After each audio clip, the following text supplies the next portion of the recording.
to frustrate the people's will ahead of tomorrow's vote. But Kenyans are alert and they are ready. From the mountain to the lake, from the ocean to Kisii, the message is the same, #Guantam. During these campaigns, we have sadly witnessed a series of disparate and well-coordinated attempts to subvert the will of the people. Number one, the heavy and intimidating deployment of police officers, many of them in plain clothes, accompanied by brutal attacks on opposition leaders and supporters. The intention is clear: to scare voters away from coming out in numbers they intend to tomorrow. We have seen this in Narok Town, in Malava, and in Bere North.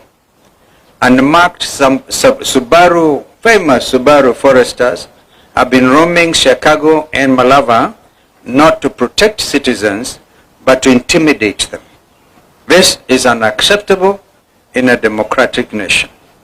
Number two, the shameless bribery and manipulation of voters by senior state officers, including MPs, MCAs, chiefs, PSAs, CSAs, speakers of both houses of parliament, as well as county assemblies, the prime cabinet secretary, the deputy president, and the president himself, all misusing state machinery, including government vehicles, relief food, and non-food items like mattresses and blankets meant for disaster victims.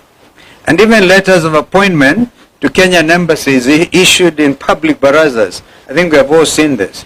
This is a misuse of public trust and public resources. Call it plainly abuse of office by this current regime.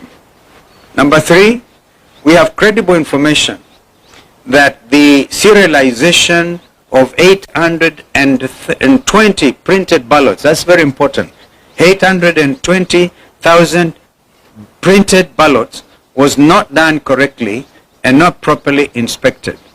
This has created a dangerous loophole for ballot stuffing through extra or unaccounted for ballots.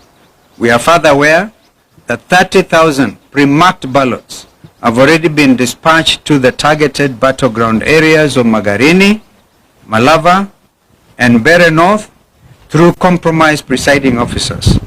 This strikes at the heart of electoral integrity.